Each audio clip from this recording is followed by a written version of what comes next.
এইটাই নাসিরুদ্দিন নাসিরকে জিজ্ঞেস করি যে শিবিরের সাথে আপনাদের সম্পর্ক কখনোই এত ভালো ছিল কিনা আমার মনে পড়ে না, কিন্তু এখন আসলে এই অভ্যুত্থানের পরে যে আমরা যতখানি খবর জানি, সব কিছু যখন জানি, যখন মাঠটা মোটামুটি ফাঁকা, মোটামুটি পুরোই ফাঁকা, কারণ হচ্ছে আওয়ামী লীগ ছাত্রলীগ পুরোটা চলে গেছে। যেসব জায়গায় ছাত্র দলকে দেখা যেত, হলগুলিতে বলেন, সংসদগুলিতে বলেন, নেতৃত্বে বলেন, সবগুলোতে বলেন, আমরা ছাত্র দলকে সেই জায়গাগুলোতে দেখি নাই। ফুয়াদ ভাইকে বলছে এটা বিভেদের প্রশ্ন, কিন্তু ছাত্রদল আলাদা প্রশ্ন, শিবির আলাদা প্রশ্ন, ছাত্রলীগ আলাদা প্রশ্ন, এনসিপি আলাদা প্রশ্ন। চাইলেই সবাইকে একভূত করে আমরা ভাবতে পারি না। এই যে আপনাদের একক একটা স্বতন্ত্র অবস্থান, সেই অবস্থান কি আপনার মনে হয় যে অভ্যুত্থানের পরে খুব শক্ত অবস্থানে আছে? না, আপনাকে ধন্যবাদ জানাচ্ছি। ফুয়াদ ভাই যেটুকু বলেছে আমার খুব বেশি দ্বিমত নাই। তো দুই একটা বিষয়ে আমার একটা অবজারভেশন রয়েছে। ধরুন, গণ অভ্যুত্থানের পরে বাংলাদেশে আমরা যে ঐক্যমতের একটি বাংলাদেশ দেখতে চেয়েছি, বা আমি একদম নৈর্ভিত্তিক আকারে যদি না বলি, তাত্ত্বিকভাবে যদি বলি, আমরা ঐক্যবদ্ধ রয়েছি। কিন্তু কিছু কিছু জায়গা খুব গুরুত্বপূর্ণ। একটি হচ্ছে, ধরেন আমরা ৫ তারিখের পরে হঠাৎ করে দেখলাম যে বিভিন্ন ক্যাম্পাসগুলোতে দলীয় ছাত্র রাজনীতি বন্ধ করতে হবে, অথবা ছাত্র রাজনীতি চলতে পারবে না, এরকম মানববন্ধন করা হয়েছে।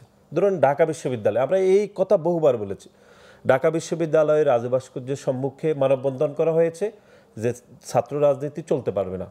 কারা মানববন্ধন করেছে? আমরা যারা মানববন্ধন করেছে তারা কথিত সাধারণ শিক্ষার্থীদের ব্যানার ব্যবহার করেছে, কিন্তু যারা লিড দিয়েছে তার ৫ থেকে ৭ দিন ১০ দিন পরে দেখি সে ছাত্র শিবিরের পদ পেয়েছে। ধরেন ওই ব্যানারে যিনি মানববন্ধনের নেতৃত্ব দিয়েছেন তিনি ঢাকা বিশ্ববিদ্যালয় পরক্ষণে ছাত্র উন্নয়ন বিষয়ক সম্পাদক হয়েছেন ছাত্র শিবিরের মাজারুল ইসলাম। আমরা তিতুমীর কলেজে দেখেছি কয়েকদিন আগে, আপনি জানেন যে কয়েকদিন আগে মুনতাসির নামের একজন, তিনি ছাত্র শিবিরের সাধারণ সম্পাদক হয়েছে। তিনি তিতুমীর কলেজে ১ ডজন মানববন্ধন করেছে যে এই তিতুমীর কলেজে কোনো ছাত্র রাজনীতি চলতে পারবে না। পরক্ষণে দেখলাম যে তিনি ছাত্র শিবিরের সেখানে কয়েকদিন আগে সাধারণ সম্পাদক হয়েছে। একই গল্প রয়েছে জগন্নাথ বিশ্ববিদ্যালয়। এই যে ৫ তারিখের পরে এক ধরনের ন্যারেটিভ তৈরি করেছে একটি ছাত্র সংগঠন যে দলীয় ছাত্র রাজনীতি চলতে পারবে না।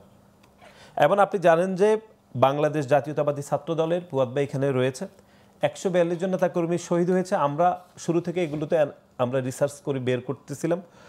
৬, ৭, ৮ তারিখে আপনি জানেন ৩ দিন বাংলাদেশের সরকার ছিল না, ৮ তারিখে ফর্ম হয়েছে। এই ৩ দিন বাংলাদেশ জাতীয়তাবাদী দল এবং ছাত্র দলের বিপক্ষে অনলাইনে ক্যাম্পেইন করা হয়েছে যে 0% কন্ট্রিবিউশন, 100% সেলিব্রেশন। যে ছাত্র সংগঠনের শহীদ ওয়াসিম শহীদ হয়েছেন শুধুমাত্র কি কারণে? শহীদ ওয়াসিম তো জানতেন যে তিনি এই আওয়ামী লীগের প্যাসিবাদের সময়ে চাকরির পরীক্ষা দিয়ে উত্তীর্ণ হলেও তিনি কখনো চাকরি পাবেন না। তাহলে ওয়াসিম কেন সামাজিক যোগাযোগ মাধ্যম স্ট্যাটাস দিয়ে গিয়েছেন, সবাইকে ডেকেছেন যে চলে আসুন ১৬ শহরে, শুধুমাত্র আওয়ামী লীগের প্যাসিবাদকে পতন করার জন্য। সে ছাত্র সংগঠনের ১৪২ জন নেতাকর্মী শহীদ হয়েছেন শহীদ ওয়াসিমের ছাত্র সংগঠনে। তাদেরকে বলা হয়েছে 0% কন্ট্রিবিউশন, 100% সেলিব্রেশন। এই যে দ্বিধা বিভক্ত করা হয়েছে, নেগেটিভ ন্যারেটিভ তৈরি করা হয়েছে, এগুলোর কোনোটি দায় বাংলাদেশ জাতীয়তাবাদী ছাত্র দলের নয়। ন্যারেটিভ আসলে কোথা থেকে প্রথমে শুরু হয়েছিল সেটাই হচ্ছে প্রশ্ন রয়ে যায়, যে কোথা থেকে এটা শুরু হয়েছিল, যে কার কৃতিত্ব কতখানি। সবার কৃতিত্ব থাকলে হয় কি, জিনিস হচ্ছে এই যে জুলাই যোদ্ধা বলে আমরা হচ্ছে তাদের বেশি নিরাপত্তা দিব, জুলাই যোদ্ধা বলে তাদের জন্য আমাদের বেশি সুবিধা থাকবে, তার মানে তো তারাও জুলাই যোদ্ধা। ছাত্র শিবিরের মানুষও জুলাই যোদ্ধা, যে মানুষটা ভাত রান্না করতে করতে গিয়েছে সেও জুলাই যোদ্ধা। তাহলে জুলাই যোদ্ধা হিসেবে যাদেরকে আলাদা করা হচ্ছে সেটা কি আলাদা করার কথা ছিল কিনা, আমার প্রশ্নের জায়গাটা ওইখান থেকেই ছিল। আমি বিরতির পর সেটার উত্তর নিতে নিশ্চয়ই একটু ফিরতে পারবো, দর্শক সাথে থাকবেন।